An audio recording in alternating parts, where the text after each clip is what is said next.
The Scottish Cup win was the fulfilment of a dream, the seed sown in a football-mad family back in the 1950s. Very much so, yeah. My dad was very keen on the football in the Hearts as well.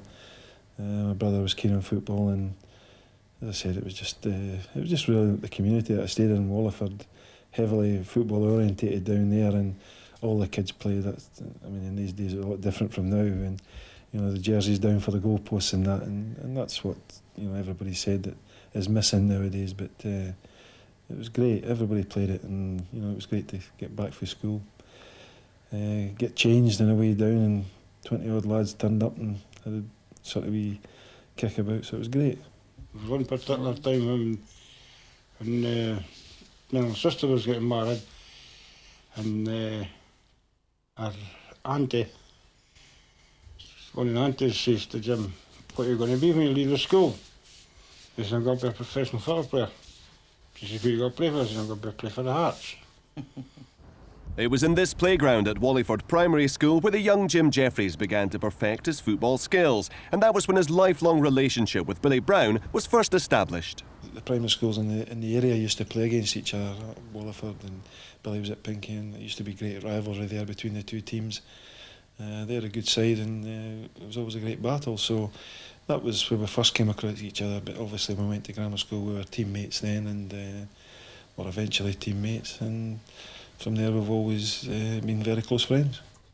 Back in the early days, it was Billy who was the better player. Well, probably I was at that time, yeah. I mean, I was captain of the school team, and I'd played for the county team in that at primary. And it made it a wee bit easier for me to get in the A team when we went to the grammar.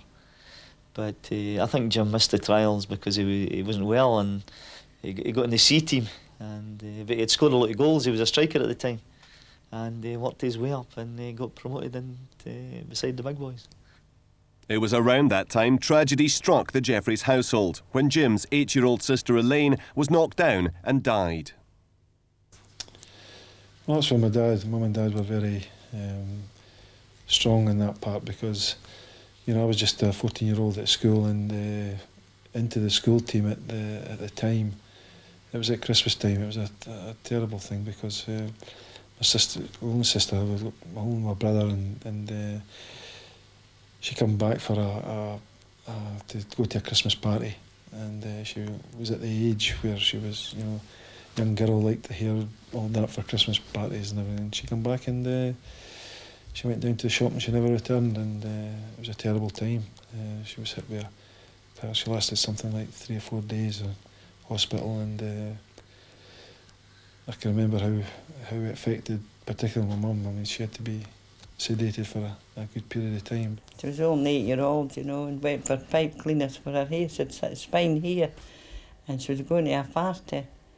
So I said to her, "Well, there's some money, go down and ask for pipe cleaners and we'll try them." Okay, well, my sister came over and did it, and never came back.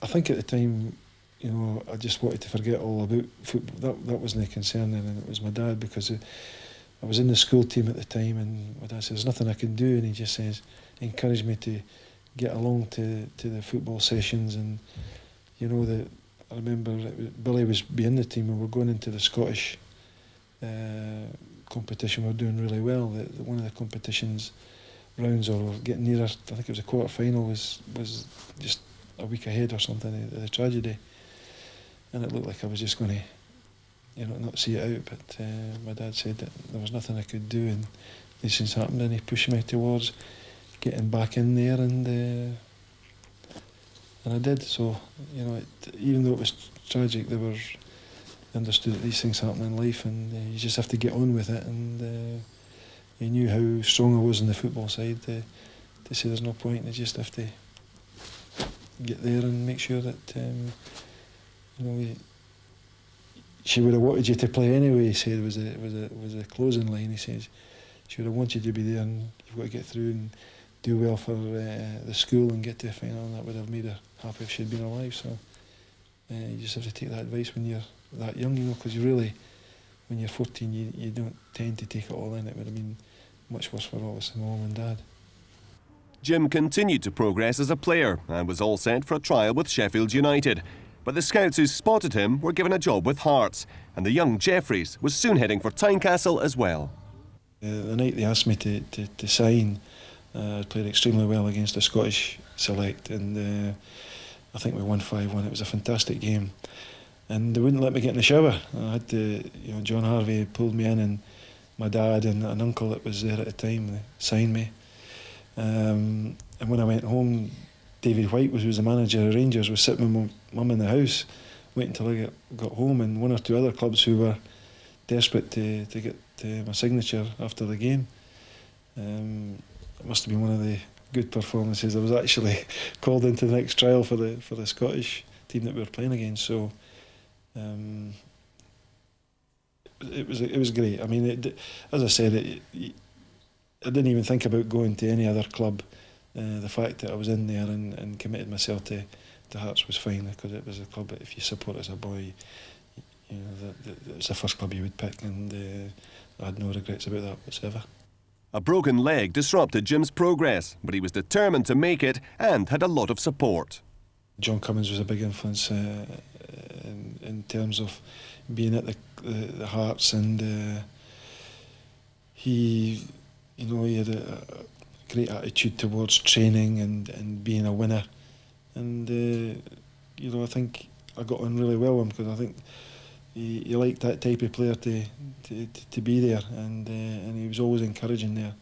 And John Haggart, who I thought was a fantastic manager, and I got on really well with, and he was a big influence in my career as well. So very lucky at the early age with Hearts, A spell with Gala Fairydean proved Jim had regained fitness, and in March 1972 he was given the news he'd always longed to hear. I think it was John Cummins who kept saying to Bobby Seath, we've got to give him a chance. He's been consistent, and John tipped me off in the Brown Gymnasium. He says, "The gaffers want to see you," and just gave me a wee wink, and I knew then that I had a chance of playing. And the next day, that was just fabulous to be told that. I just wanted to tell everybody, back down to the primary school, to tell the local janitor who I was helping running the primary school team. I used to referee the games in the afternoons. He was the first person. Of course, he took me around all the classes that afternoon at the school. It was just great, and obviously a very, very one of the greatest days to be in your life, to be called in and told that you're going to play, thinking that your chance had passed you by, and after what I'd went through with a broken leg and that. So fortunately, I had a very good debut. I mean, it was a hard game at a tough place at East Fife. They were tough match to have, but played reasonably well, and we came back from 2-0 and it ended up 2-2, so it was a reasonable debut, and just a great day. A striker in his school days, Jim had been turned into a fullback or defensive midfielder and won over the fans with his wholehearted approach to the game. I stood in the terracing and watched him every week. He was an enthusiastic, occasionally over-enthusiastic, wing half. Jim, I'm sure, wouldn't fall out with me if I said he wasn't the most skillful player that ever graced the turf at Tynecastle. But what he was he was totally committed. He was a Hearts man through and through, and he gave this club many, many years of good service. I have to say, he wasn't a player that was as memorable as many of them. He was a very good, solid professional. I don't think he would be offended by that comment. I think a lot of Hearts players was. But what he did have was tremendous determination, and always gave 100%. I see him a couple of times. I was only a young lad at the time. I think my dad remembers him playing for the Hearts more as I do. But he says that he was a good player, but tough to say that. Jim was involved in 3 relegations and 2 promotions with Hearts. He admits there were hard times, but still looks back fondly on those years when he had the chance to play for the team he'd always supported. You're right, it was up and down. I was fortunate enough to be there all the time under 6 or 7 different managers, and played a part obviously played a part of going down, but played a part of getting back up, particularly when I was captain one year to get them up. But we had a lot of great games. It was great in the early years at Hearts. I think it was later in my career that was starting to go up and down as a club financially struggled. But in the early part of the year, we were quite a successful side, and there were great times. I mean, some really good players I've played with over the years. Jim played in just one cup final, the famous one, in which Hearts were 1-0 down to Rangers before 3 o'clock as the game kicked off early. Rangers were a good side. I mean, they'd won the treble that year, and to give them a goal there starting the final, we had a real tough job in our hands. In fact, we steadied it a bit after losing a goal early, and it wasn't just minutes before half time that Alec MacDonald hit it through our rookie players and Jim Cruikshank was insighted. So 2-0 down at half time, we had a real mountain to climb, and pushing forward to try and get back in the game, we got caught again.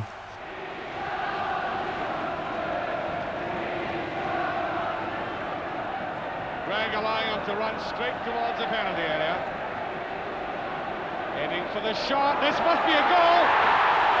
Graham Shaw, bold effort by Hearts at this stage, 3-1. We got a goal back and made it respectable, but we were well beat at the end of the day. But it was a great experience, and a very sad moment at the end when you can, with your first final, when you see the other team going up to lift the cup, because you dreamed all week of going up there and lifting it, but it wasn't to be. But it does give you more determination to try and get back there.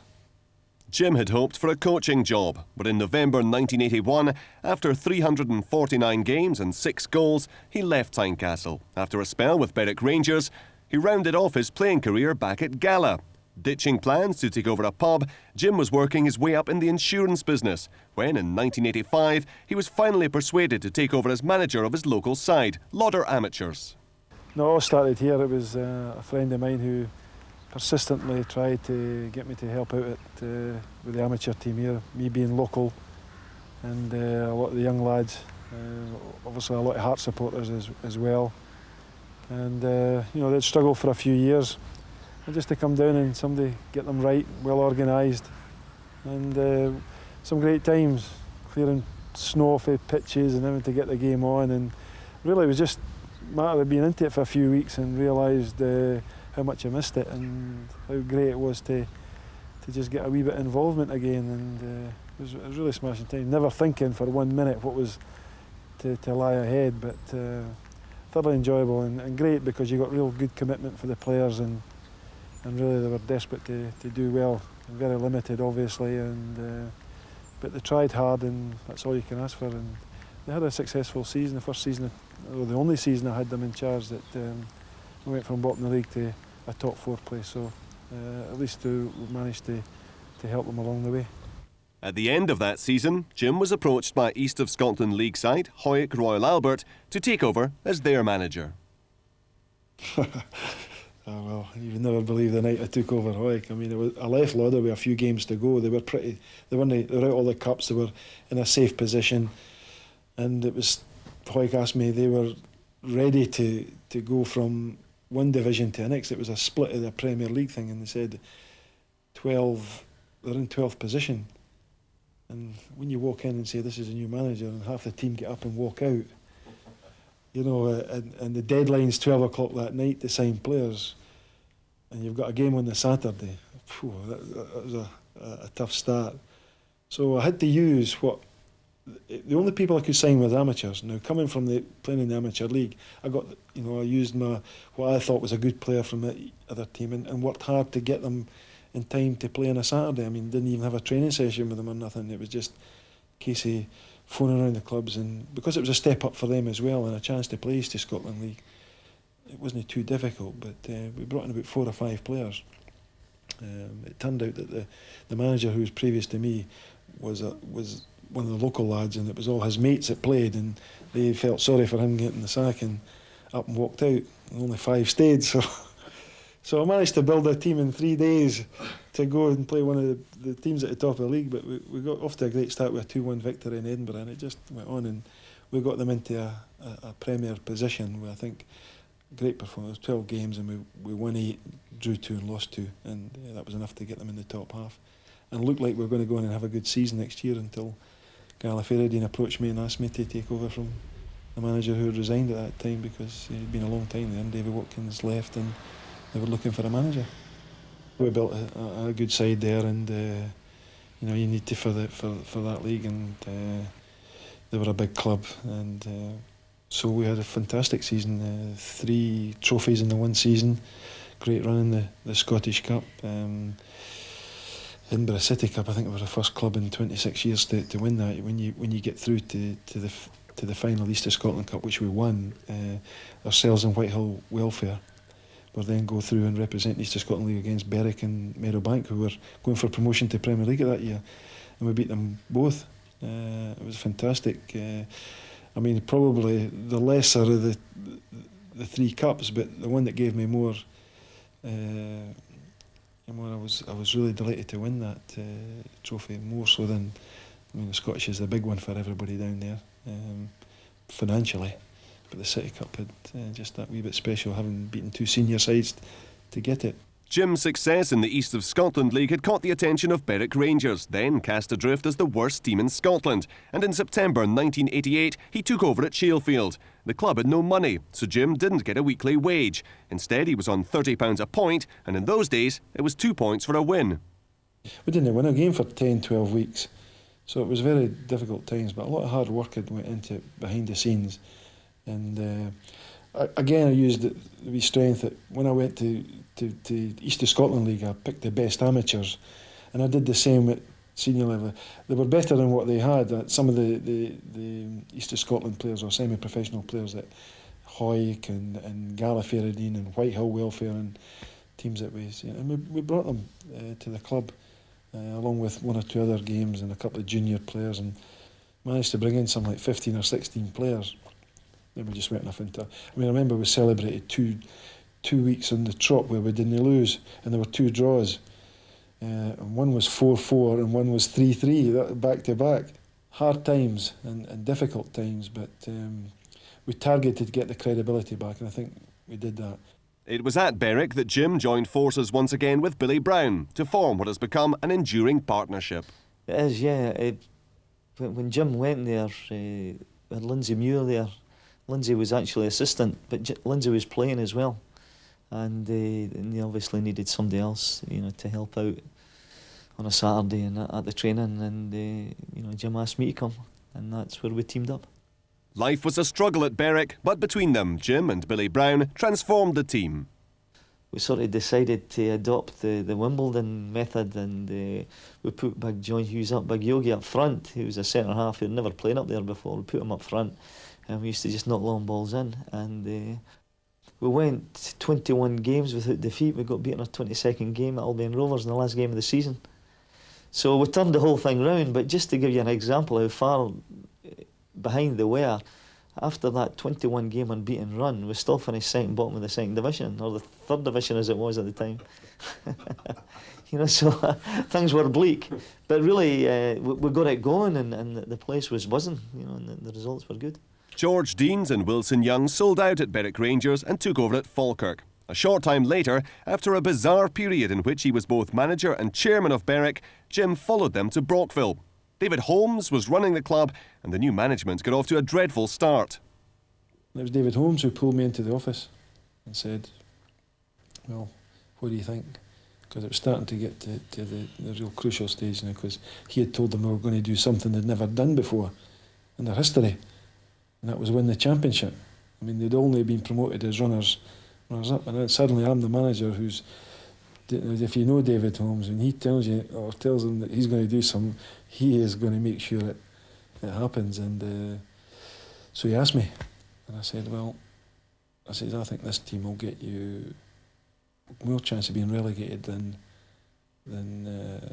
promotion or winning the championship, because I was told before I got the job that they were a great set of players and they just needed handled and maybe with one or two additions. But again, I got my own people in, and I had to sell their best players for less than what people had valued them at. But started to get the change going and built my own side there. The side that Jim built twice won the First Division Championship and also the B&Q Cup. Even when they were relegated, they were applauded for their attractive style of play. One game towards the end of that season was to have a huge impact on the future of Hearts. In a stunning match at Brockville, Joe Jordan's reign as Hearts boss was ended by a 6-0 Falkirk victory. I'd been tinkering around, putting in the odd letter through advisors to Wallace Mercer in those days, but the 6-0 defeat decided that there would be something a bit more serious than that, and of course it was only a matter of weeks before, after that Wallace Mercer had his famous Amsterdam press conference and announced that the club was for sale. I think it was just one of those days when everything went right for Falkirk. You know, we were at that stage we were looking like we were getting relegated, and we had, I think it was 2 or 3 games left in the season, and we really had to win all our games. So we come out, we played Hearts, and we really needed to win the game, and we did, and everything seemed to go right. You know, there was goals going in left, right, and centre. I think I even scored one. Chris has said to me since then that the day that we beat them 6-0 at Brockville, he made or gave himself a commitment that he was going to, buy Hearts. I know it took some time, but to come through, but he'd seen enough. I think we finished the Wallace Mercer era, and it came through. But he chose, and I can see the reasons why they chose an experienced manager. They hadn't a lot of experience of running a football club, Les Deans and Chris Robinson, and so you couldn't really blame them for going for somebody with experience, or more experience, should I say, than myself. And but I just worked away and said, well, if it doesn't work out, I hope to try and be in the frame, and the only way I could do that was keep being successful at Falkirk, which I was. No, he was very much a candidate whose name was in the frame. We decided that it's a big risk getting involved in football. It was an even bigger risk getting involved in Hearts, I can tell you, at that time. And to balance the risk, we felt that we needed a manager with some experience, and hence the change that we made at that time. And it was the fact that Tommy was readily available and hadn't re-signed a contract at Motherwell that swung the balance in favour of Tommy McLean. 12 months later, Hearts were again looking for a manager. This time there was only one choice, but the appointment could hardly have been more controversial. I probably have to say the worst time in your career. Not for the fact that it was a very, very tough decision, because your heart's always wanting to. It was always wanted to be Hearts. That's what's the strange part about it, is that you always wanted to be manager of Hearts. But you've got another side of it. Football's such a precarious job, and the 5 great years at Falkirk, people say, I treated Falkirk badly. I tend to think that's the biggest compliment I could pay them, that here was a Hearts player, supporter, desperate to manage Hearts one day, and I took that long to even think about it, and that was because of the rapport I had with the people in Falkirk, the way the club was, and the way they were progressing, and big plans ahead, and I felt one part of me wanted to be part of that or help them towards that, because I knew what it meant to so many people. It was just a great place to be for such a small club. To be honest, I thought he would go. I didn't really think there was any doubt that he was going to go, because I knew he was a Hearts man. I knew he played for Hearts for a long time, and deep down he was a Hearts supporter. And I think, at the time Hearts was a good move for him, because they were struggling a little bit, and I don't think there was any doubt that he would turn them around. But I think his loyalty to Falkirk, and what they'd gave him an opportunity, and they'd done well for them, and I think he'd got a good bond with the supporters in the town as well. It was probably it was pulling him to stay there. I think he always wanted to come to the Hearts, but I think he felt a real emotional hold at Falkirk that we're probably built so much there that it was hard just to say, well, I'm leaving now, and everything I've said, about pulling together, is finished with. But it was a difficult time, and I think maybe Falkirk tried to play on the emotional side of the thing. And it happened in a flash. I had enough of it. I just said, well, if it's going to mean this, cause that much trouble, I'm better to stay. And suddenly I was whipped out in front of the cameras to say, and thankfully people noticed that it wasn't just me, like a zombie, if you like. I realised what I've done here, and when I got back, Chris Robinson couldn't believe it. He says, I says, can't believe it myself. And that's when it all started. He says, well, what happened? And I told him the whole story. He says, seems to me you still want to be manager of Hearts. I says, well, I can't now. He says, do you want to be? I says, yeah. He says, well, we need to meet.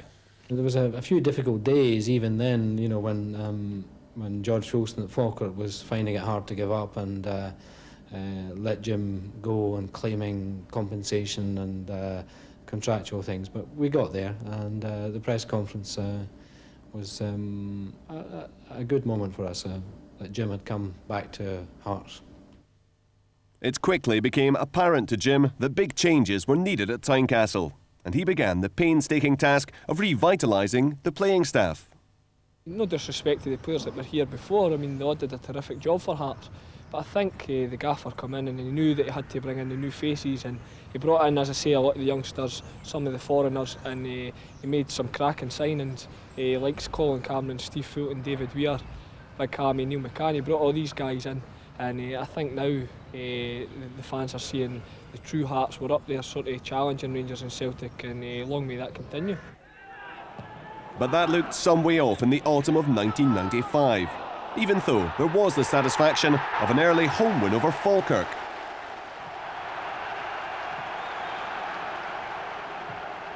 Good running into space for Cahoon. This should be the second, it is! Going outside Midlothian. Cahoon's header! It's a great goal for Hearts! With John Robertson. But by the next time the sides met, Hearts were struggling and were beaten 2-0 at Brockville. That is the day. That was the day I let rip into the dressing room and told them exactly what was going to happen at Hearts. And I don't care if it doesn't go wrong. If it goes wrong, I say, the Hearts people have put up with this enough. I've seen it now after 9 games. Occasional good performance. The euphoria is over now. Me coming in, it was then to make the tough decision. Young boys would be given a chance, and not just in for one game, in for a good run at the team. And if it didn't work out, I'd lost nothing, because I think people would have to say, well, at least he's trying to do something to get it going the right way. Among the changes, Gary Locke was made captain. New signings arrived, and youth was given its fling. He's brought in the aspect, if you're young enough, you're good enough. I think the number of players whose careers were going stale at Tynecastle before he arrived, and he gave myself a great injection. He gave me my debut at 19, where I'd been here since I was left school at 16, so I waited about a while, and once he came I was absolutely delighted. The form picked up, and in November '95, Jim Jefferies enjoyed his first win over city rivals Hibernian as Hearts manager.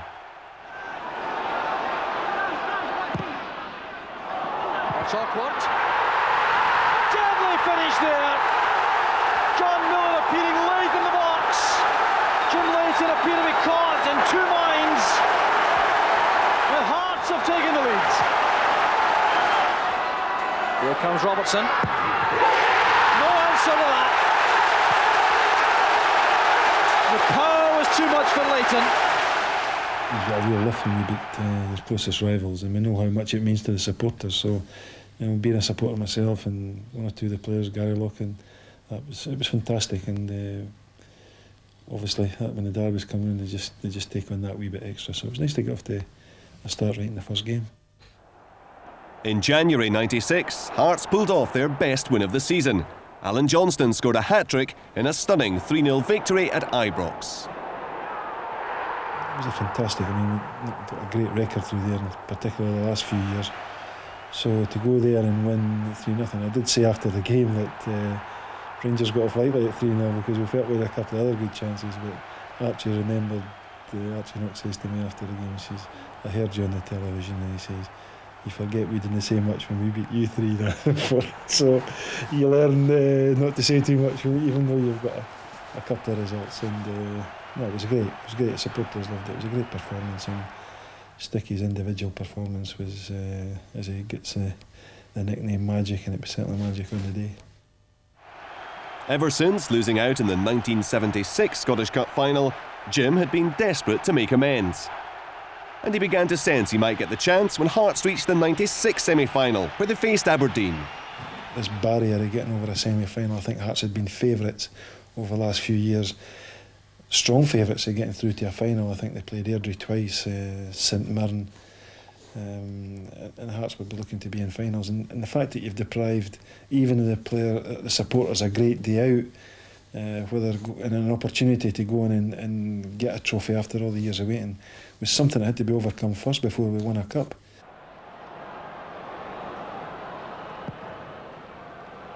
Hampton's corner. There's Dave McPherson's header! Cleared by Michael Watt! And it's there! John Robertson has scored! John Robertson doing what he's best at.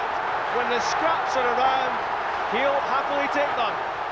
It wasn't going too well, but we got the first goal and we held on for a wee while, and suddenly Aberdeen did what other teams have done to Hearts in the past, coming down if they got the bottle, and I think in the last 10 minutes Aberdeen equalised, but fortunately just on injury or just on time the cross came in and Alan Johnston got the header, and that was just a fantastic feeling, as big a feeling as beating the Hibs in the first game, because give the supporters that big day they were looking forward to, and we'd overcome a barrier to getting into the final. So that was a big game for us, and one that pleased us enormously. Johnston's in the middle, there is Johnston's header! Alan Johnston has scored for Hearts! And this match takes another amazing twist. Cross from Robertson, and Alan Johnston was there, and the powerful downward header, and it squeezed its way under Michael Watt. Hearts hadn't won the Cup in 40 years, and Jim hoped to make history in his first season in charge, but it turned out to be a desperately disappointing day in the final against Rangers. We beat Rangers twice that year in the league, and everybody thought we were in with a real chance. I think it worked against us. I think there was a lot made of the fact that we beat them twice, and it certainly fired Rangers up. And Rangers, when it comes to finals with the quality players they have and the way they were playing at the time as well, was always going to be difficult. And we got a couple of half chances, I think. Goran brought off a good save from Alan Lawrence, but when the first goal went in, it was always going to be difficult. And when you've got Laudrup and Jury and Gascoigne hitting you in the break, they were just phenomenal, and we got well beat, but we learned a lot of lessons that day, and you have to do that in defeat. It was a sad day, but one that we wanted to get back there as quick as possible to get it out of our minds. And that chance came 6 months later, when the sides battled through to reach the Coca-Cola Cup final. Walter paid us a compliment. He said to me that he realised Hearts would have a good challenge last year in the league based on that performance, because after, in May, getting beat 5-1 and then having to play them so quickly would be a measure, and especially when we lost 2 goals in the first 20 minutes, then you're saying to yourself, well, here we go again. But he realised the spirit and the lessons that the club learned from that defeat in May had certainly been tested, and we came through it, I think, with flying colours, even though we lost a fantastic match. I felt at 2-2 they got away with it, and from that Gascoigne produced 15 minutes of magic, and we came back strong again. And okay, it was too late for when David scored, but I felt that we'd come a long way. It proved to us how much we had just come from that day in May, and we said that if we could show the same improvement on the next time, we would win. It's that sort of determination and will to win that has been the hallmark of Jim's relationship with Billy Brown. It's a partnership which has become one of the most formidable in the game. We thought maybe that it wouldn't happen, and for it to work out as well as it has done is remarkable. And you sometimes ask yourself why, because we have been successful everywhere we've been. Obviously we've got something that works, and I just hope that it continue. I think personally that you need to have the two of them. They complement each other. Billy takes a lot of the training, and the gaffer just takes a back seat and gets his wee bit nabbing here and there just to wind the boys up. But I think they work excellent as a partnership, and I don't think Hearts would have the success without the two of them as it is. They just complement each other really well. I think they always have. A lot of people say the gaffer's lucky and things like that, but I don't think that's all that true. I think he's probably got a wee bit of luck, but you've got to have a certain degree of skill in your job and things like that to like the way he's turned Hearts around. I think the supporters will always be kind of a legend to them. But it's a great partnership. It's been proven success over the past whenever they started management together. They work very well together. Billy is the one that tends to do the majority of the talking, and Jim's the sort of deep thinker in the background, but Jim will come in and say his piece when it's required. It's not as if we agree all the time, because we don't. You know, we debate everything. But you know, whatever the final decision is, you know, we always just get on with it. And I mean, why it works, I don't know. I'm not going to look too deep into it, but it does work. And you know, also we're friends as well, I think. Between him and Billy, there's a perfect balance here. The manager really takes a back step before the game. It's mainly Billy Brown that does the team talking that, and the gaffer just sits back and sets up the set pieces and stuff like that. And then it's during the match where he comes to life. You play a bad pass, you see the two of them jumping up and shouting at you, but I think most footballers just sling their manager a deep when they're in that situation. It's all right when they're shouting nice things, you'll listen to them then. But I think that's just the way the gaffer and that are, you know what I mean? Like, he's been a Hearts supporter, Hearts player and things like that. Now he's Hearts manager. They just get a wee bit wound up, standing at the side. It's just when you see the veins coming out in the neck and that. One fixture always guaranteed to set the pulses racing is the Edinburgh Derby, and in Jim's second season as Hearts boss, his success rate continued. Two of the best performances as his manager. I think we started the game really well. Hunton. He gets a bring of the ball through for Robertson. Cameron. Oh, wonderful goal! Colin Cameron with 19 minutes gone, a superb strike. Jim Leighton hitting a nerve late.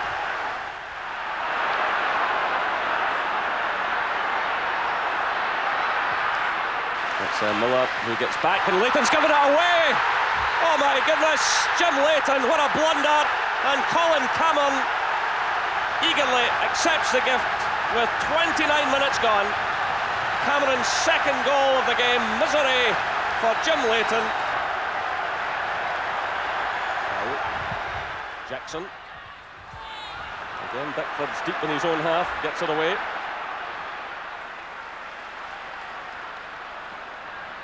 Here's McCann, showing good pace again.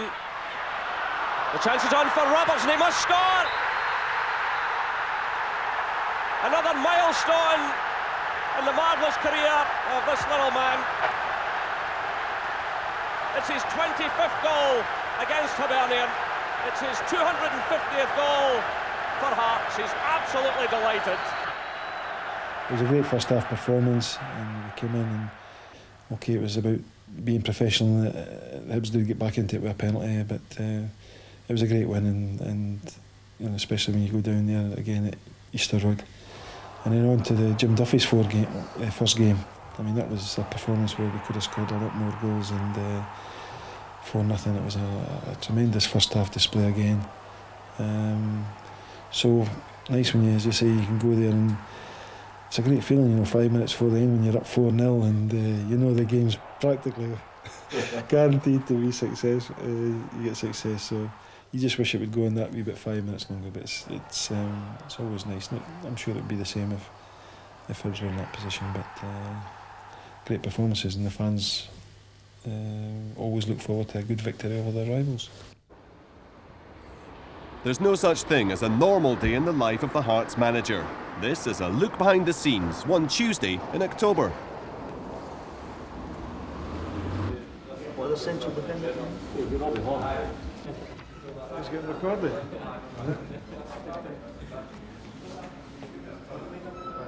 We don't want to give any secrets away here of who we've got in trial.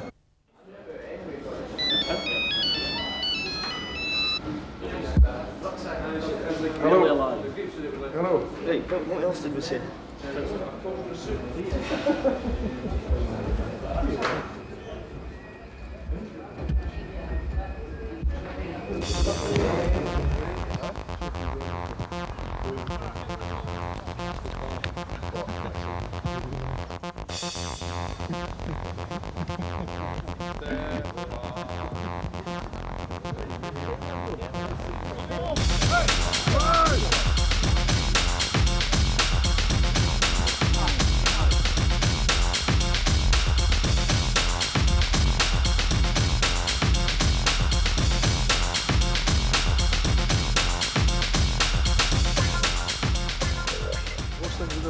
Mobile phones. Yeah? Always got a hood of you.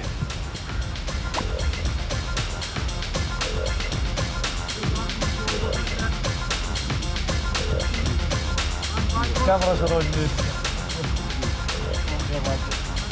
Ken, don't do this, do that, do that. That. Oh, man. This, that.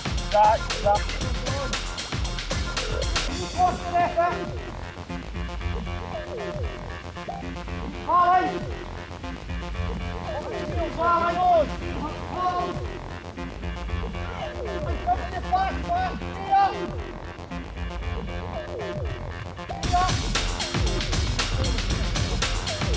Well done, Justin.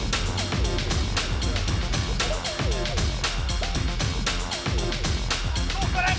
Flash this one. Head on him.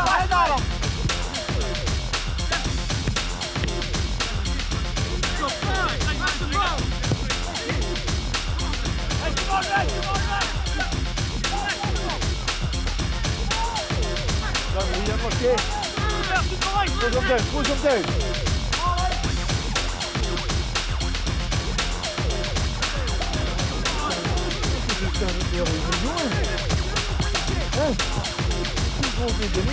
Yes!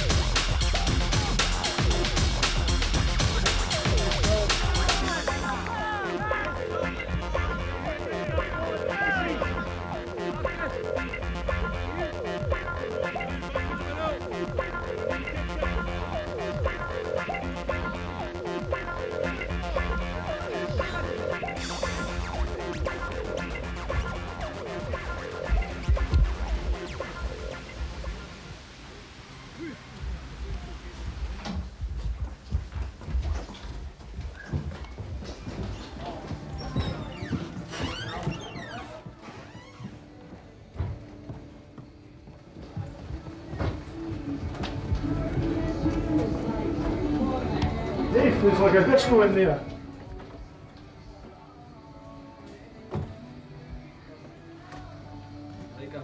Nice sweater, Gary. Bad Farquhar. Well, how is he? He's improved a great deal from yesterday, and hoping that he'll get back to kicking the ball tomorrow, and with a view to training Thursday or Friday. I would expect him to be available for the next match, which is Saturday week. So that's going to be help on the game this weekend. Should be alright for Yeah, oh, definitely. Next game, train before the end of the week. Alright, good. Right, good. Cheers. Okay.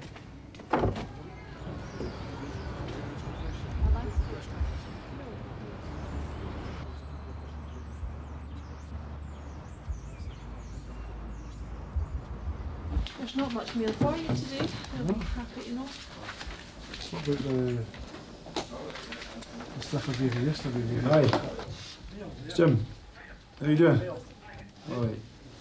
Listen, 11:30 I need him here for. The medical's at 12. Okay, and if everything goes alright, then hopefully I'll have the press conference at 1:30. Jim MacArthur has just phoned up to confirm that the talks we've had, they're very interested. We'll confirm in the morning that everything's okay, and he'll be here at 11:30 for a medical for Alan to take him up for 12, and I hope that if we get the word in the morning, then we'll hold the press conference at 1:30. Good. It'd be a good signing for us, one. Free player. Well, he's the one who's been looking for to scores goals. So, you know, with the front three, he's been doing well, but they've had to share it since we. It's a wee option that what they'll go. Wee option up front that somebody can head it in. And then you can go over the top as well. So. I think the fact it's. Here we go. Peter's wife didn't he? Done a coffee, Turn the camera off. It's the wife. Nah. Will you bring in a loaf?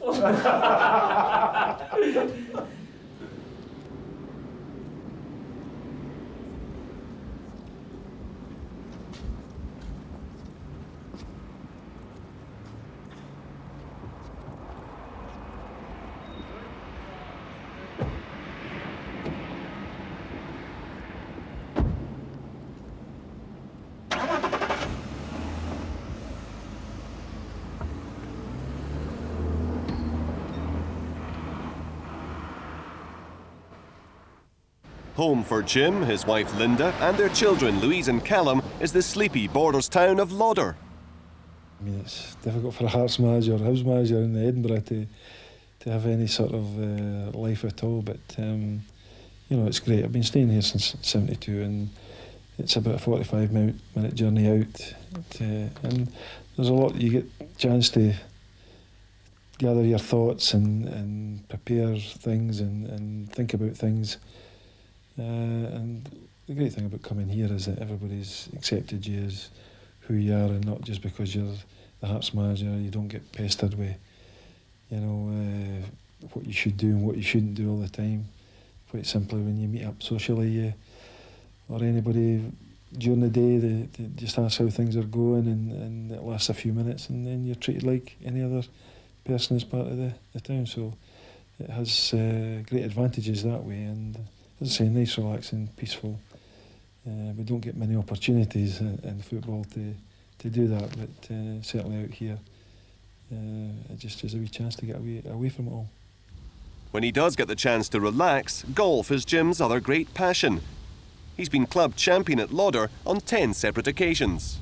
Well, it's a favourite pastime when I get the opportunity. Obviously that's not as much as it used to be, but nice to get back, and mostly on a Sunday morning. I like to come up to Lauder and play around, and this is typical conditions for medal rounds you play up here, because it can be a very tough 9-hole golf course. Yeah, I think most footballers are very keen when I was a footballer that the time we did have spare, we spent a lot of it on the golf course, and I managed over the years to keep a single figure handicap. I don't know why I'm at 4 at the moment, because I think that's just because I don't play in the competitions now, because I've not got the time, but a few times I've managed to get around. I've been there or thereabouts. But as I say, it's the best way I like to relax, and sometimes when I'm striking the ball on a Sunday morning, I think of some people that's unpopular with me and manage to hit it a few hundred yards down the fairway. At the start of Jim's 3rd season in charge at Tynecastle, he knew the expectations of the Hearts fans had grown. Having gone close on 2 occasions, it was time for the club to start winning things again. We always wanted to progress. I said that it couldn't happen overnight, and we wanted to progress. And you know, from going in the bottom before I went there, I said the last 2 games of the season at the wrong end of the table to fight relegation. Suddenly we went a couple of years of being in the top 4. Disappointed to miss out in Europe the 2nd year after making it the 1st year. But that was our own fault. We relied. We thought in the semi-final that Kilmarnock or Dundee United and Celtic would get through, and that we'd get it through their league position. But the lesson there is that you don't rely on anybody else. You do it yourself. And we made that point to the players after we missed out in Europe. So going into the new season, we knew that we had to do better than we've been doing, and because we had probably consolidated that 2nd season of being in the top 4. As I say, we made another cup final with the Coca-Cola Cup final. So it was now, I think, time that we showed that if there was going to be improvement. We brought a couple of players in, and I think we got off to a reasonable start, and then a wee period just after the start, we started to hit teams with 2 or 3 outstanding performances. We just couldn't play against us in the first half hour of matches, and we were winning games, and the confidence grew. Suddenly we went on a wee run, and suddenly we were at the top of the league, and people were saying, well, it'll never last, and blah, blah, and firing us up, and they kept trying to get us to admit that we were serious challengers. But we talked about a lot at the club that we would be, but we never said very much, and we just said we would do all the talking on the pitch. This is Cameron. Ball breaks for him. This could be another one here. Cameron. Oh, great saving challenge there. Well, this game almost turned on its head. The fans still roaring, Hearts on. The ball through for Fulton!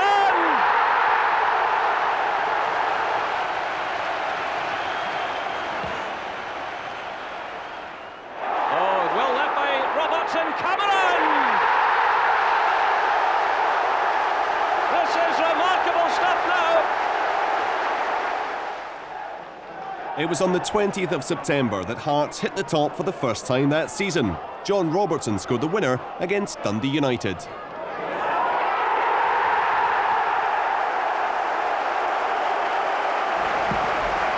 Shifted down by Ritchie for Poynton. That's for Stefan Adam. It's a good ball too from Poynton. Away from Brian Martin, squares it to Colin Cameron. 6 minutes gone, and Hearts are in front.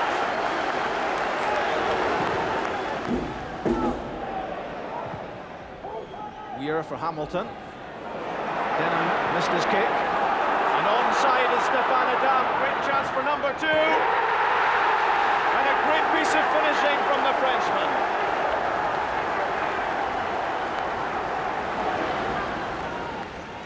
Now Weir. That's for Hamilton. He's got time, knocks it down, and Neil McCann scores! Number 3 for Hearts. They're running away with this. It's well done, Faulkner.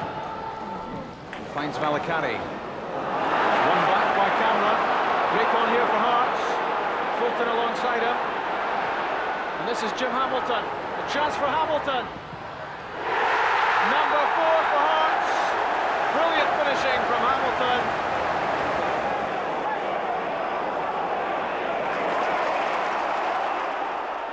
As the winning run continued, there was another victory over Hibernian for the Hearts fans to savour. John Robertson, who else, scored the opening goal.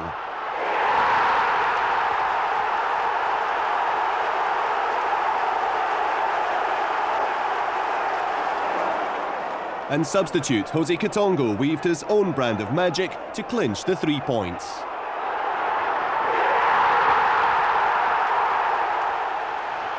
One game that epitomised Jim Jefferies' love for the club was against Celtic at a crucial part of the season. Hearts were trailing 1-0 late in the match.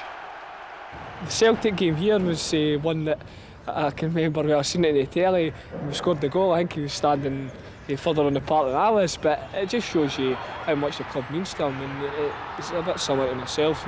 He's heart-staffed and he just wants to do the best for the club. And we're all the same here, and I think his emotions that day showed that. That's the supporters came out in there. We knew it was a big game because we'd stayed away the night before and we got the result through from that Dunfermline had equalised in the last minute at Ibrox. So I know this was a really big game, and Celtic probably knew that they could be heading back up the M8 top of the league, top of Rangers, and they were better than us on the day. They did have chances to kill us off, but when Kitongo scored, that was just, it looked all over, and then playing injury time. And I knew even a draw that day would keep us, that would just make it everything as before. So I just run towards Paul Ritchie was the one that I seen. He started going towards me, and of course I realised I was 20 yards on the pitch before I thought I shouldn't be here. And I turned and got myself back to the dugout as quick as possible. And but that was the supporter side of it. I think one of the things, if the manager shows the same enthusiasm, but there's nothing better for a manager than his team scoring. Nothing worse when the team lose a goal. So hopefully I wouldn't mind doing 2 more runs on the pitch for big games like that. The league challenge finally faltered just a few matches from the end of the season, but the cup run went all the way. Thomas Flogel scored the first against Clydebank. And from another free kick, David Weir sealed the victory.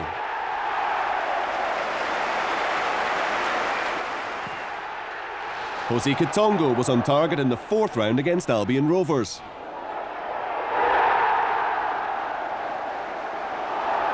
Colin Cameron made it 2 from the penalty spot. And Kitongo scored his second late in the game.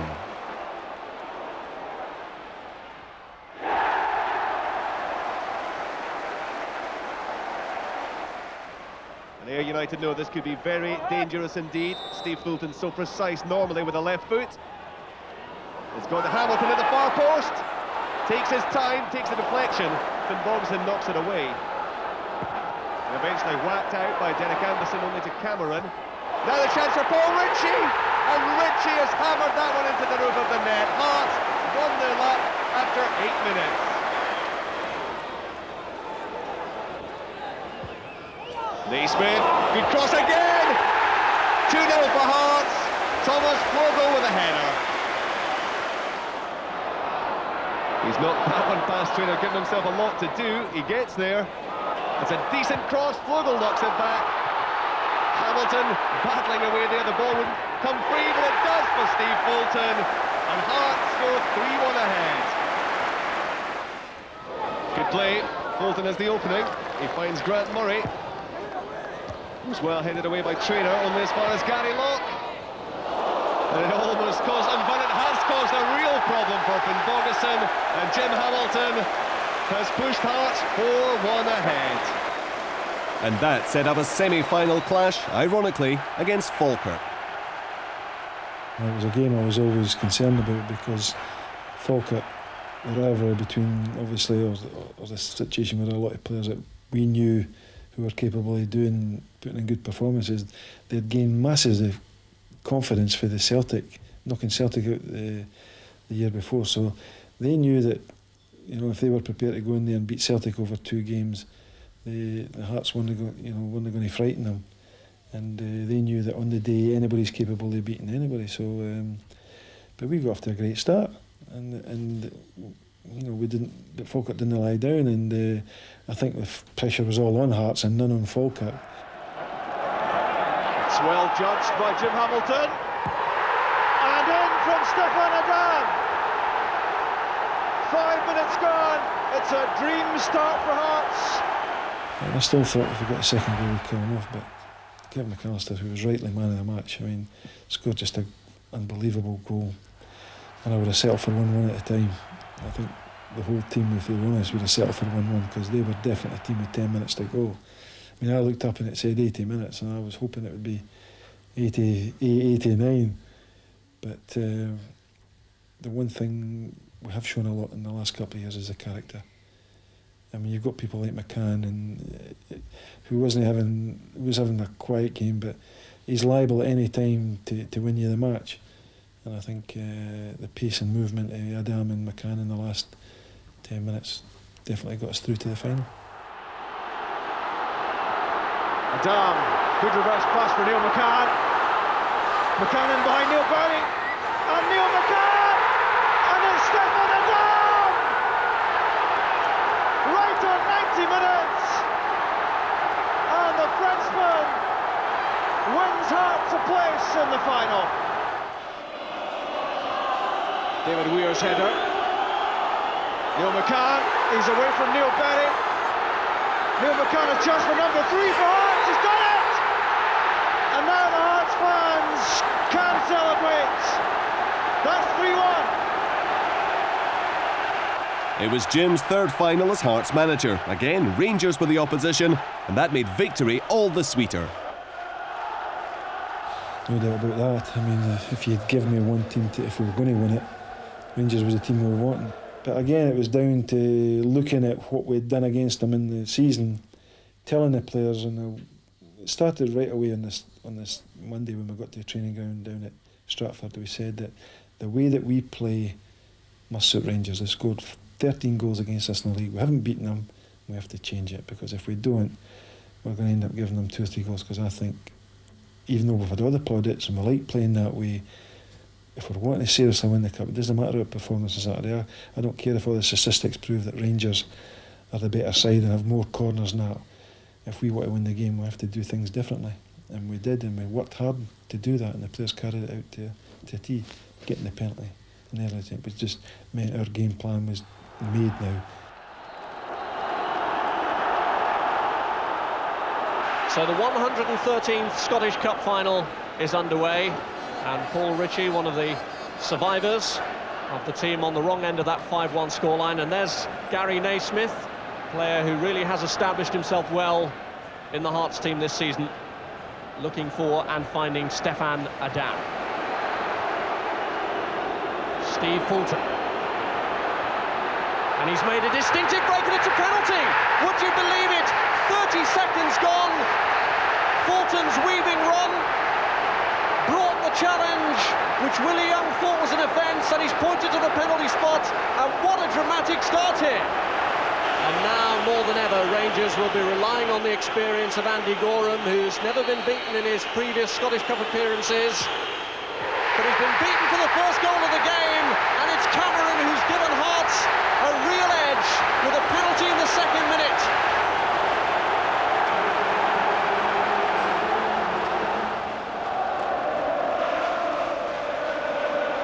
And Adam stole in, and it's 2-0, and Amoruso for a moment went to sleep, and Stefan Adam took full advantage, and Hearts now send their supporters into raptures with a real opportunity of winning their first silverware in 36 years. I told you I've been a player, I've been a supporter, and you just need to ask how the supporters were feeling, and you'll know exactly how I was feeling, because it just turned out to be the greatest day I've ever had in my life, and it always will be, because this time would be more special than any other time, and that's what I dreamed about, because I felt that so long and all the heartache, wouldn't it be nice the first manager to do it at that time would probably experience something that maybe another manager come in and maybe say if he wins a cup, or even myself wins the next cup, it won't be the same. It won't be the same. It's given a lot of people for the first time in their lives who actually believed that never in their lifetime Hearts would win a cup. Never believed it. That maybe their fathers or their grandfathers who'd went along and maybe seen them win it in '56 or the time before that, but I'd never ever seen Hearts win a cup. Had a couple of chances to been let down so often. The '86 scenario was must have dug in deep. So I knew it was going to be special, and it was very, very a great satisfaction to be the manager to do that. I don't think anybody will ever experience anything like that again. Well, it was absolutely fantastic, you know, when you consider that. I think it was only about 10 years since I was a manager in Musselburgh Athletic and Jim was a manager at Gallifreydine, and here we were 10 years, which is, you know, not that long really, to be lifting the Scottish Cup against Rangers in Glasgow. Was a great achievement, you know, a personal achievement for me as well, obviously for Jim as well, and it was a great feeling, and you know, to be able to on the day maybe outmanoeuvre Walter Smith and Archie Knox for where we had came from was an achievement that we're really proud of, I think. Oh, that was great. None against the Rangers, but it was still great. But you're just amazed at it sometimes, Ken, what happens. Oh, that was a great day. That's when we all got drunk at night, wasn't it? So we're hoping to get another cup, eh? Another drink. Yeah. We hope he gets another cup, we'll get another drink. His efforts that season earned Jim the accolade Manager of the Year, a trophy he cherishes alongside his other successes. But having re-established Hearts as a force to be reckoned with, what does the future hold for Jim Jefferies? There's more I want to achieve at Hearts, first and foremost, and I would like, after all the years of waiting to win a trophy, I'd like to be the manager to get one so quickly again, and then you would be a sort of legend in manager terms to Hearts, and that's something I would like to do. But I know that you can. There's enough time to spend at a club, but you need to do well at that club to get the opportunity to move on. But it wouldn't be the end of the world if I finished my career at Hearts. I believe the ambition can be met at Tynecastle. It's not going to be met just because the backbone, the spine of the club are Hearts supporters. What is going to lift us forward is the restructuring that's taken place, the reconstruction of the stadium, the fact that we now have 11,000 season ticket holders, the fact that last season our average home gate was above 15,000.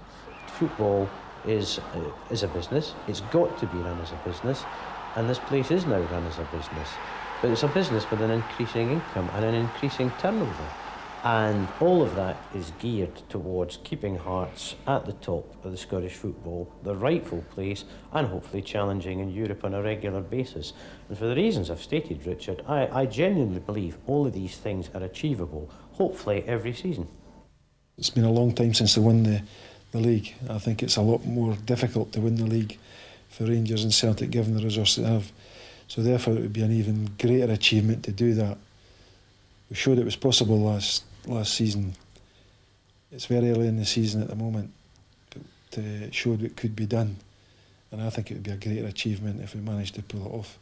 And I've said before, when I've been set targets, I've managed to try and achieve them, and I'm going to be pulling out all the stops to try and get Hearts to win the championship, because that will then really make you a legend in the Hearts supporters' eyes, and that would be a nice way to finish the career.